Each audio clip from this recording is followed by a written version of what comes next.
Is it true that the color of your lips said a lot about you in Renaissance Europe? If you had soft pink or subtle red lip color, it meant that you were a noble woman, and it showed that you were wealthy because you had the time and money to care for your appearance. If your lips were bare and had no color, it meant that you were a commoner because you likely didn't have access to makeup. But if your lips were bold or bright red, people would label you as a courtesan. Back then, beauty was all about looking natural with a little enhancement. So having too much color would be seen as trying too hard, which could damage a woman's reputation.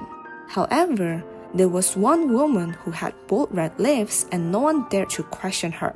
Queen Elizabeth I of England, who was famous for her striking white face makeup with bright red lips. It is said that she wore the heavy white lead makeup to hide her smallpox scars and to keep up a flawless and youthful image. As for the bright red lips, she believed the right pigment made from crushed beetles could protect her from death.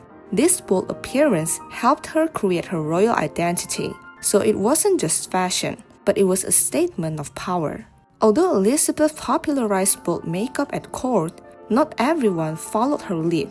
Most society still believed that wearing too much makeup, especially bright red lips, was unnatural and improper. But since Elizabeth was the queen, no one dared to judge her, and what would be scandalous on everyone became iconic on her.